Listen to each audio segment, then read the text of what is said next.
Mama. Mama. Mom. Mom. Mom. Mom. Mom. Being a mom is a full-time job. Some days you wonder if you're even gonna keep it together. But you're not alone. Because we've got your back. We're single moms talking about parenting, divorce, dating, and everything else in between. I'm Julie. And I'm Jasenia. This is Splitting Upward. Hello, hello, hello, hello to you. It's always fun when we start the show because I never know what jingle's going to come out of your mouth. Hello to you and you and you. So Jasenia's the singer. Hi, I'm Jasenia. And I'm Julie. And you're listening to Splitting Upward again. Hopefully, this is not your first episode. It better not be. But if it is, this is your go-to place. For all things single mom. All things. Everything you need to know, you want to know. If you want to know, you can ask us questions. Hit us up on Facebook and Instagram and all that good stuff on Twitter. Yeah. Find us at Splitting Upward. It's true. Because we're doing it, right? We're right here with you. We've been single moms between us for a long time. Yeah. You know, I don't have like a lot of single mom friends. I do not. The only really single mom that I've ever known was my mom. So, like, that's how I know how to do it. You know what I mean? Right. So, like, if I do have, like a question about single mom, I just go to my mom. Because she did it, and she did pretty damn good, I think. She's raised a phenomenal woman here. She did a great job. Hello. Way to go, Sonia. Sonia's fabulous. Hi, Mommy. You do good work. But my brother, like, she raised, like, a really good man, too, you know? So, which is not an easy thing to do, but we're raising really good men. I believe so. I always say I really don't know until he's a man, and then it's like, all right, now everybody could tell me, great job, Jasenia. You know what I mean? Fair enough. Yeah. Well, listen, look, we never know. Part of why, you know, we were so motivated to do this show is because being a single mom is hard. It is hard. It is hard. And knowing that there's a network available. And so we try to bring you resources. Like actually later on in the show today, we're going to talk to a woman named Samantha Gregory who started a website, richsinglemama.com. It's not what you think. Richsinglemama.com. To help single moms with just financial literacy and figuring out like how to do a budget and all things that you would need to know regarding your finances, and even a few more little nuggets of goodness. Yeah, because it could even be, you know, you're thinking about splitting up with your person and you don't know, you're not very secure financially, you don't know if you can do it or not. Her website is a really great resource to go on there, you know, help you budget something out. She has like budgeting worksheets and things like that. So go on there. Yeah. Keep listening because we're going to talk to Samantha Gregory. Yes, you definitely have to listen. But but first, for real, we got to talk about something. What we gonna talk about, boo? So one of the things, right? Because we have kids. Mm-hmm. We both have boys, and so my boys always give me a lot of flack about posting on social media, and I don't post all the time. You just like putting stuff on social media? Yeah, well, related to them. Oh. But I will say, here's the thing that I do, and you know, you could go to my Instagram, Julie on the mic. I don't, very, very rarely do I show their faces. Right. I will always show the back of them or an obscured picture of them. Okay. They're not on social media then? Well, they are, but I don't typically tag them. Oh, okay. But your profiles better be private, boys. We talked about this, okay? So it's just a thing for me, right? Like so I've always been that way. So if I like on my Facebook, right, if I'm going to share something that's of their face, it'll only be to my friends. It won't be a public post. Okay. So if it's a public post, I only show the back. Yes. And one of my kids, I'm not saying which one, but you know who you are. One of them was like, it's the same thing. You might as well just show our faces. And I'm like, but no, it's not the same thing. No, it really isn't. I'm doing my job. I'm trying to protect you. But so I figured I'm going to do a little bit of research. It actually has a name. Oh, boy. What is the ready? Name? Because we got a name for everything these days. Labels. Labels are important, people. They're really not, though. But go ahead. Sharenting. I can't even say it. Sharenting. Like parenting, but sharenting. Because people share so much of their children's lives. Oh my God, she's having a seizure, people. Because it's the most redonkulous name. Sharon-ting. It's all right. It's kind of hard to say Sharon. Okay. Mm-hmm. But here's why. Because there's stuff to back this up, and this is what was a little bit scary for me. What? By the age of 5, an average kid will have over 1,500 photos of them online. Wow. And it's not your 5-year-old posting selfies like at the boob.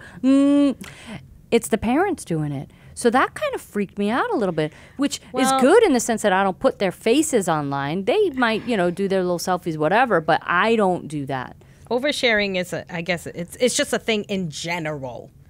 People share pictures of their plates. It's like, oh, I came here. Oh, look at this cool cup. It's like, nobody cares, bro. Look, I just spit all over the place. Sorry, Jules.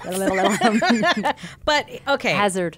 Posting your kids on Facebook or whatever social media. I really don't do it that much either. Yeah. My kid has an Instagram. He pretty much does Instagram. I know he also has a Snapchat, but I'm not even gonna go there. And it is a struggle. I'm always telling him, stop oversharing. I'm telling him because, he's a millennial, right? No, I don't even think he's whatever the millennials right. are. I don't know what generation that is. Disease. Generation Y? Maybe disease. I don't know. Come on. Maybe Man it's behind a the curtain. Let us know. Double A? Who knows? Double Anyway, D if you're talking to me. He overshares. So I figure, I guess when he becomes a parent, he will overshare his kids. Who knows? I don't know how it starts. I don't think it's our generation, but I do think it could be a mixture of our generation and the millennial parents. Wait, well, it was funny because the New York Times actually produced a little video. It's kind of funny. It's a video with 3 kids confronting their parents about their sharenting. And there's one beautiful young lady who's basically telling her mom, you can't put those pictures of me up with, like me in my bathing suit or whatever. And the mom comes right back at her and even goes into, if it's not on Insta, it didn't happen. That came out of the mother's mouth. I was How old is shocked. her mother? 12? Right? Because you would think that's what a 12-year-old would say. So there is this trend of sharenting, doing a little too much posting about your kids online. Yeah. I try to, out of respect for my children, maybe I don't necessarily ask, but I'm also not putting their faces up. I put the backs of their heads up. Yeah, and I'm going to give you all the realness right now. Nobody wants to see your kids. Literally, unless they're related to you or they know you personally, nobody wants to see your kids. Nobody really, they're there just for like the drama and I don't know, my funny kids memes. Our children are actually really cute, so you do want to I'm not see talking them. about cuteness. I'm talking about just like, 1,000 baby pictures or 1,000. It's like, come on. Right, it's a little much. Yeah, it's a little much. It is. You don't need to share so much. Right, like go in and take a picture of the. Never mind. I was going to a not a good place. When I'm gonna stay away from it. Okay. So my son has gotten his very first summer job. Yeah. And yay for him. Yeah, and he's been thinking about his money more often. Money. It's all about the money now. Right. Like what he can afford, what he's saving up for, things like that. So, which is very important. Do you know what he's saving up for? Like, does he have a plan? He was saving up for a pair of sneakers. Oh, and he got the sneakers. So expensive. Yeah. Yeah. Good for him. Yeah, he got the sneakers, Wow. and now what is he saving up for now? I'm not quite sure. He keeps on going back and forth about it. But I'm always talking to him about money because money is very important, like budgeting. And that's why I'm so glad we have Sharon on today because Sharon. That's why I'm so glad we have Samantha on today because it's so, it's one of those things that people don't talk enough about with their kids. I don't do enough of it. People. I admit it. Here's the thing: the school system isn't going to raise your kid for you. They'll help them with the fundamentals, the simple things, but you have to teach them because they don't teach them money handling. I mean, that's a whole thing. I know. Home economics used to be a class. It's not anymore. They totally should. I completely agree. And they should also have like stock market classes and things like that. Yes. I would have loved that. But 42% of parents admit that they weren't financially ready to have a child, straight up from the beginning. Which I can totally believe. I was going to say, that's not surprising. But I also, I mean, it would be more people. I had somebody say to me, you know, when my now ex-husband and I were, you know, just starting out and whatever, somebody looked at me and said, you're never going to have enough money. You're never going to be ready when you think you're ready. If you want babies, go for it and you'll figure it out. Yeah. But there's something to be said about being prepared. Yeah, I was not prepared. I didn't think about any of that. Right. And so on and so forth. Now I'm divorced. Because I didn't have that plan. I was emotionally ready to have my son, but I wasn't financially ready.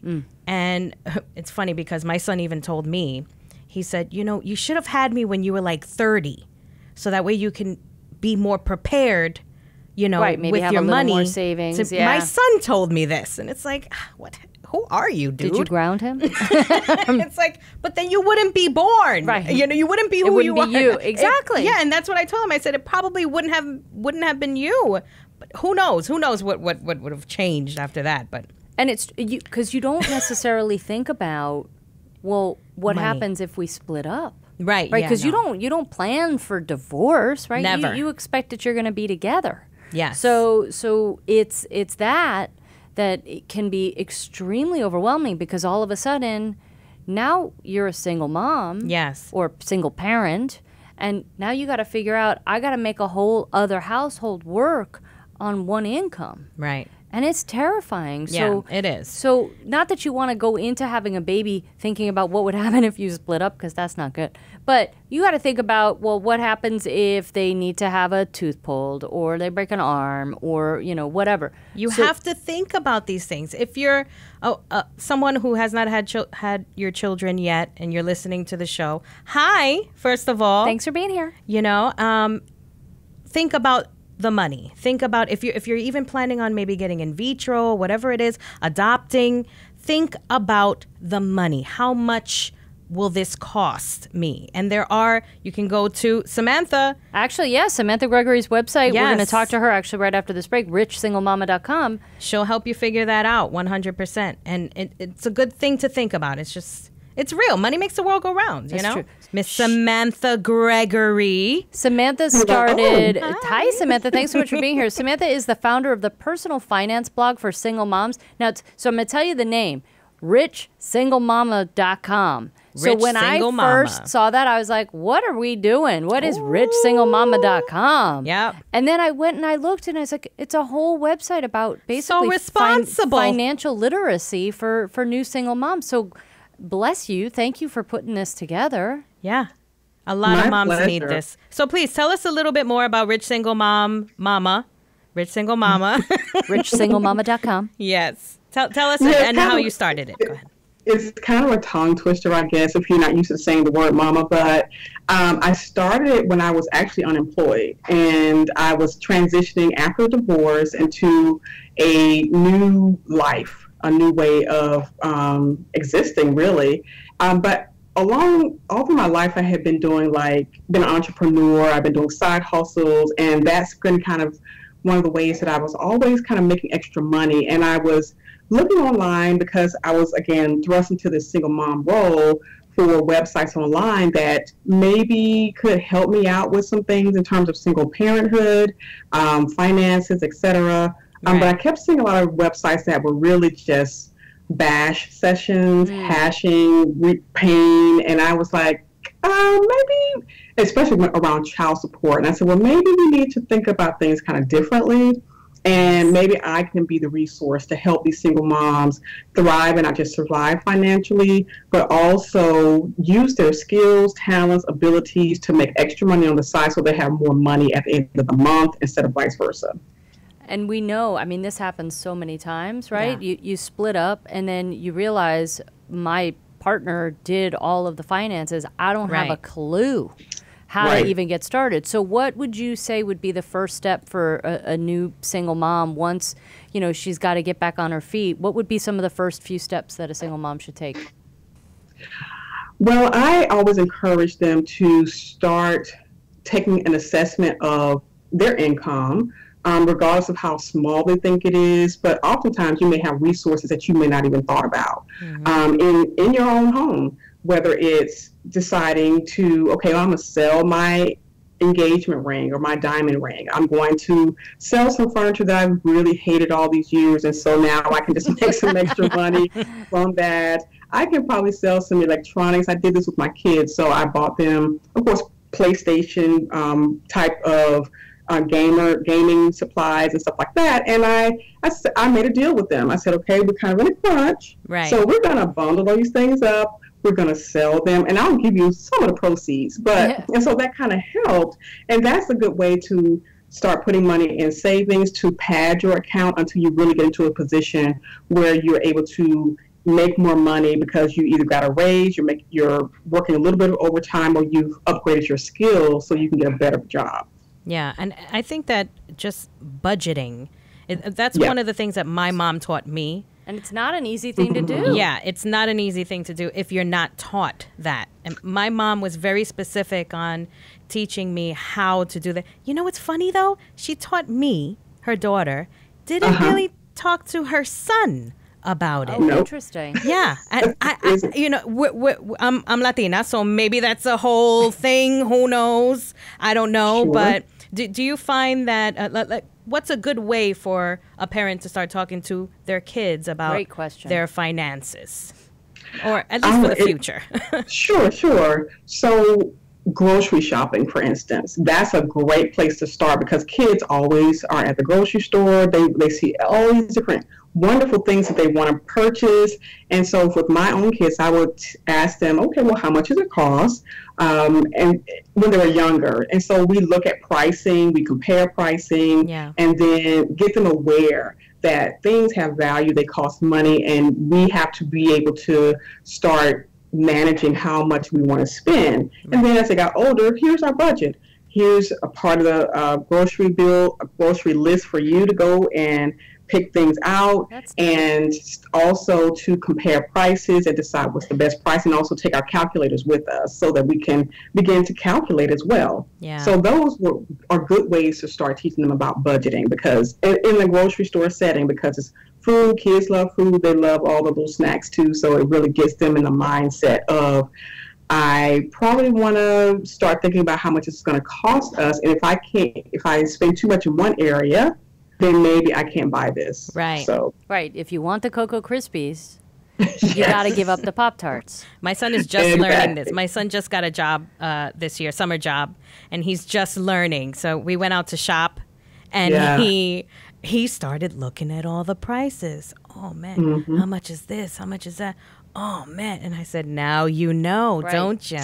Before it's like, I want this, and I want this, and I want this. We left there. He spent only $45. I was like, wow. That's impressive. Yeah, no, he really just bargain hunted, and he looked. So now he's understanding more this idea of money. It's not an idea anymore. Right. It's a real thing. Right, and he earned it. Yeah, and for when sure. they earn it, I think they have more respect for it. Yes. So 100%. Now, go ahead. Oh, I was just gonna, so a friend of mine, when I told her we were going to be interviewing you, she asked me to ask you a question because you brought up the side hustles and you talk about them a little bit on your website. So a lot of times, you know, when you've been, if you're a stay-at-home mom, for example, like me, like I had to figure out how to get back into the workforce. So it's good to maybe have a side hustle, some transitional way to make some money. Yeah. So what are some of the side hustles that you suggest, moms get into, or how to get into the side hustles? Sure. So one of the first things, especially if you had a job before you became a stay-at-home mom in an office setting, you may have some clerical skills. So you may become a virtual assistant. So that's one of the, if you already have a computer, because most people do have a computer, you have office equipment, or not office equipment, but maybe Microsoft Office. You know how to answer phones, you know how to connect with people, you know how to use email. So putting all those skills together and becoming a virtual assistant for a local business owner is a great way, or a side hustle that you can start. Maybe 10, 15 hours a week, because that may be all they really want. Right. Social media manager is another one. If you love kids, babysit. You can do overnight babysitting without having to they just come there, they sleep, you're taking care of them, you're watching them while parents are working third shift. Oh my gosh, that's such a great idea. Yeah. Right, you don't have to do anything but sleep. If you're a stay-at-home mom, please. I mean, hello, that's such a great idea. Yeah. I'm Absolutely. sorry. And you can pay, and you can charge a premium for that because it is overnight. That's true. Oh my gosh. So that's something to keep in mind. That's such a great idea. Well, you know, I there was a point in my life where you're probably going to yell at me about this, Samantha. I don't know. So I got let go from my job. They were laying a lot of people off, right? I was there for 10 years. That job helped me do everything else, my comedy and all this stuff, support my child and all. And then all of a sudden I'm okay. Now I'm out of a job. So I thought, oh yeah, I'll be fine. I'll live off the unemployment and the severance. And then I said, okay, now I'm really not finding any job here. What's going on? It took me like a long time to find a job. And it's scary. Right. Yes. And so I said, all right, I'll go back to school. But how am I going to afford to go back to school? Because I had to do something. So, okay, this is where you're going to yell at me now, Samantha. Okay. I used all of my 401k money to support me and my son for 2 years while I went back to school. That was literally the only thing that I could possibly think of because I have bad credit because I have bad credit. Let's not even go there. I just have bad credit. I'm working on it, though. But yeah, it's like, so, you can't really take out a loan. I don't want to like live off credit cards. And you know what I mean? So I thought the only thing that I could possibly think of at the time was the 401k money. And that helped me survive for 2 years. It was very hard, but budgeting helped me. So now, how would you suggest if a parent is a single mom, she's going back to school, there's no income when you're going to school. Or maybe there is. Maybe I don't know. What do you think, Samantha? I think that your situation is not uncommon because dipping into a 401k, there's some rules around it, right? Especially if there's a hardship. Yeah. So, and I admit I had to dip into mine as well. So you are not alone, and I'm not yelling at you. Oh, you're not yelling. I'm just simply saying it's the reality. I'm not saying that you should always do that because, again, if it's a hardship, then there's some grace, but you have to keep in mind there's going to be some tax implication as well. 100%. So it's going to come back to bite you sooner or later. Yeah. But you did what you had to do in order to make your life work. Yes. And I think that is more important than, okay, I'm very stringent with these rules and the budgets and all those things. If you don't have quality of life, then you're really going to be miserable. You're going to fall into depression and those things which having money problems cause is not good for you or your child. Right. So in a situation like that, of course, you want to see if you can find support from maybe family or friends. You want to, again, try to find a side hustle. There's some things you can do online that doesn't require a lot of mental activity because you're in school. And then, again, you may decide, okay, well, let me just sell some things. If you are an expert at something, you can possibly write like a recipe book. If you're like the bomb soul food, cook, that's a good idea. Soul food recipe cookbook. You make and the put it out there and sell. Arroz con gandules? That one. She could do it. So there are options, but you have to kind of put your creative hat on to find them. Yeah. Well, and we know you don't just do finance. You got some other things cooking. Yeah, you do. You've got a book that I think we actually need to get our hands on. I totally downloaded it on Kindle today. Oh snap! Yes, I'm going to be reading it on my train ride home. So you wrote a book about overcoming dating ruts and past relationships called No More Crumbs. I love this title. Yes. No More Crumbs: How to Stop Dating and Mating for Crumbs and Get the Cake You Deserve in 10 Crucial Steps. How did that come about? And maybe give us at least one of those crucial steps. Sure. And so it came about because I've had my share of crummy relationships, and I was commiserating with some girlfriends at a retreat one time, and we were like, why do we keep ending up in these dead-end crummy relationships? And I just thought, and the phrase "no more crumbs" kept coming up, and so I said, I can probably help some people with this. and the lessons I've learned along the way, and how to really begin to recognize, release, and reject toxic relationships. And so I wrote the book. It didn't take very much. I mean, it didn't take very long because it was from my own experience. Right. But one of the tips, especially, and these are kind of like red flags. I'm writing it down. I'm ready. When you're talking to someone, they want to date you, you have to really look at them from, I call it a 360-degree view of them. You have to look at their character, their finances, of course, and you have to look at how they treat people. And there's a lot more to it than that, but you have to make sure that you're seeing them from pretty much all sides. And that means you have to lean back. I've been telling people, look, women have been leaning in for too long. You're leaning in, you're talking too much, and you're not getting the full picture of who this person is. There's something so to that. Lean back a little bit, close your mouth a little longer, and allow them to talk and show you who they truly are, and really keep your eyes wide open. So that's one of my biggest tips, and that's going to be especially in the updated edition of No More Crumbs. Ooh, another one? Yes, yes. We have a lot to talk about in 2020. So look out. I'm going to get that one we're too. We're going to go into the tiers of the cake. So now, so first you're going to get the cake, and then you're going to get a 2-tier cake, and then finally you're going to get that 3-tier cake. The wedding cake. See, we're here with you, Samantha. We are creating. But that's a good one. Don't talk so much. Because I talk a lot. I mean, that's what we do. That's what we do. It's just hard, not to talk at this point. But that's an interesting way to look at it, though, because they will eventually say something that makes you go, oh, excuse me, what was that? Yeah. Right. I have had conversations with guys like, you meet them online or whatever, and you have your phone call, and where I choose not to talk too much because I just want to know, do I always have to be on? In this, I can't be your entertainment all the time, buddy. What do you have to say? Say something. And that's a big red flag, too. Yes. If they're not talking, it's like, what's wrong with you? You need conversation. Right. If they're not talking, that's just an automatic no. Absolutely. And then, what you said before, I think is huge. When you're out with someone, watch how they interact with other people.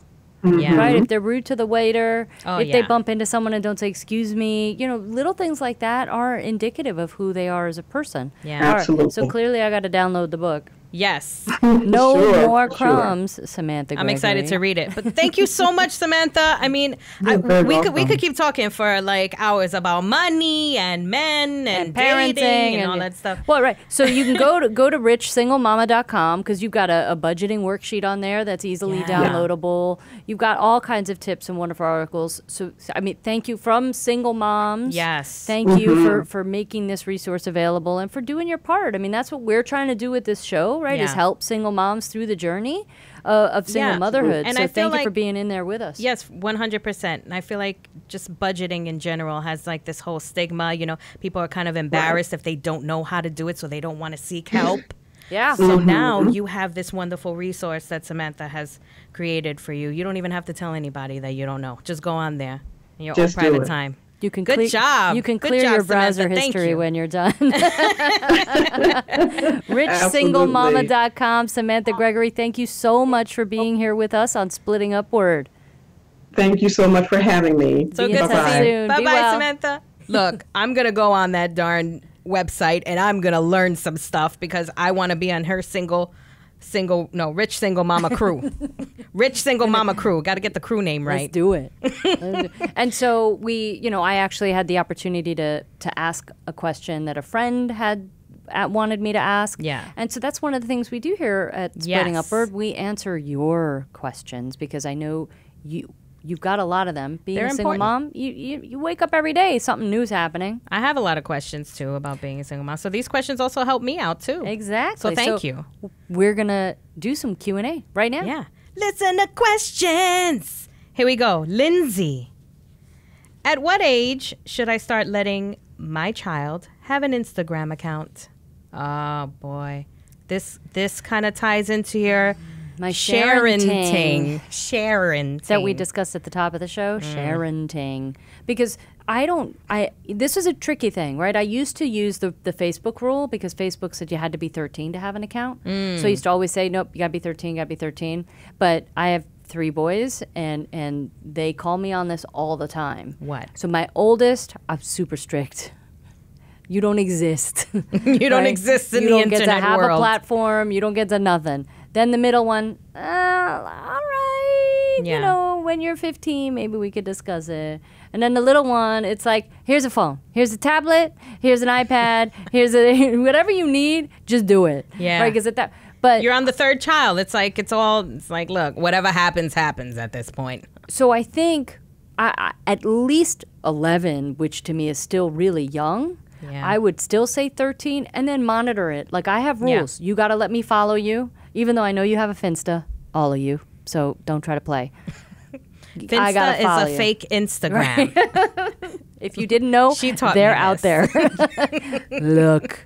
But so so 13 I think would be a good age, but depending on how mature your kid is, if there's a 3rd, like mine, 3rd baby, he was on by 12. I'm not sure when Jay joined Instagram. I'm not really sure when it happened.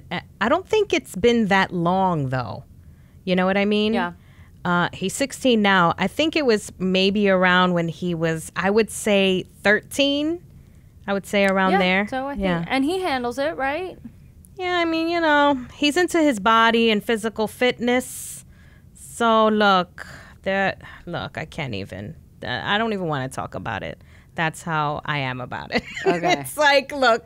Moving along. Yeah. I mean, look, it's a real thing. Not only do parents overshare, but kids overshare too. And you got to help them figure out what you should and shouldn't share. And that's you know what? That's actually an idea for another show. We need to do a whole social media literacy thing because I think a lot of kids don't understand what their digital footprint is. They don't know. We need to help them. And there's some grown-ups who don't understand what their digital footprint is either. Yeah. Next question. Diana from Somerset, Mass.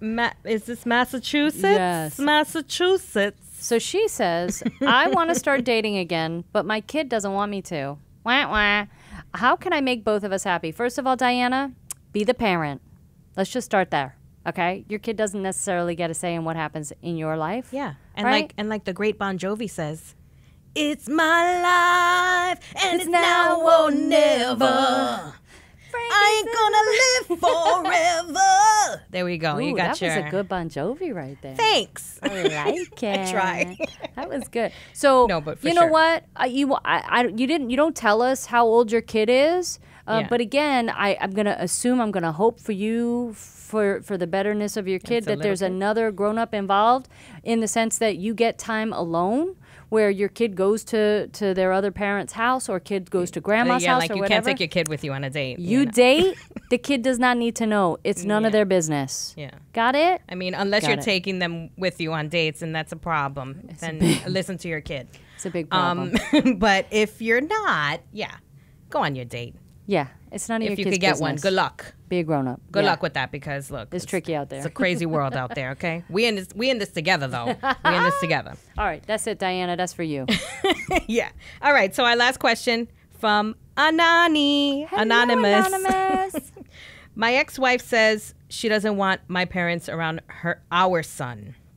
My ex-wife says hold on, she doesn't want my parents around our son. Wow. Ouch.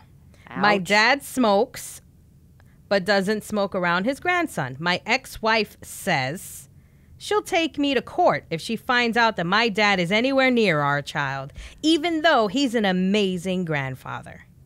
I know he should quit smoking anyway, but I don't want my ex-wife to be able to make these crazy demands. What should I do? Well, this is that drama. This is that family drama. Anonymous, you've made it very clear why she's your ex-wife. Yeah. She's a bitch. Oh, now. I get it. She doesn't want her kid around the secondhand smoke. But I understand that part of it. It's not entirely clear what her deal is. I think that's what it because sounds he's saying, I don't know if it's a husband or wife, ex whatever. I don't know what the gender is of the person who wrote the question because you're anonymous. My ex-wife. That the ex-wife just doesn't want the grandfather around, doesn't want the grandfather around because he smokes, because clearly you're saying the grandfather doesn't smoke around a kid and you wouldn't even allow it, right? Like, she's not going to be happy when I say this, but my mom still smokes. Yeah. And she knows. My mom smokes. She knows you do not smoke around the children. She goes into her bathroom. Yeah. And it still reeks. It's disgusting. It is what it is. But she does not smoke in front of the children. And the children... As long as they're not doing it in the house, I think. You can do it outside of the house. You know, I mean, I don't know how cool your dad is if he wants to leave the apartment or house while, you know, he has a cigarette, which is the right thing to do. It is better for everybody. You know? So if her kid comes home and he's smelling like cigarette smoke, I understand. But as long as you're, you know, you it's an important thing. And I think you recognize that already. You want your dad to stop smoking, not only for him, but for everybody around him. My family, all of them, pretty much every single one of them smokes. So I don't smoke and my son doesn't smoke. So when we go over there, but they all smoke outside. Right. They all at least have that consideration. So when we go over there and, you know, we're at a party, picnic or whatever, and everybody's smoking outside and my son comes out to try to hang out with us, I always tell him, listen, go back inside because this smoke is like, it's a lot. Right. You so, know? Anonymous, here's what I'm going to say. Your ex-wife gets to make all the demands she wants. You just don't have to listen. Let her take you to court. Judge is going to look at her and say, why are you wasting my time? Yeah. The kid is not being abused, not being hit, not being whatever. Right. And already you've identified that the grandfather does not smoke in front of the kid. So she's just running her mouth. All right? Let her talk it. Let her Be talk done. it out to herself. But thank you for the question. She's bossy. Okay. And you know what that does, that question for us right there? It finishes the show. No. But don't worry, because we'll be back with more shows for you, all for you. So if people want to find you, Jasenia, how can they do that? Oh, well, you can go on Instagram and you can search for me at Jasenia Grams. And I'm also on Twitter. I hear a sound. Ghost is back. We have another ghost. I'm also on Twitter at Jasenia Tweets and Facebook at Jasenia Book. And you can find me on Twitter and Instagram at Julie on the Mic. And you can find Splitting Upward everything pretty much here. Everywhere at Splitting Upward. You've got questions, we've got answers. Hashtag Ask Splitting Upward. And you can subscribe to Splitting Upward anywhere you get your podcasts. Yes. And you can tell your friends, hey, if they ask you, hey, how do I listen to Splitting Upward? Well, you tell them you can find them anywhere podcasts are available. You can always go to mom.com for more parenting tips and stories. And that. And so much more. So much more. So join us again. Same bat channel, same bat program. Same place. You know what I'm saying. Same time. Right here. On Splitting Upward. Goodbye. We love you. Ciao, ciao.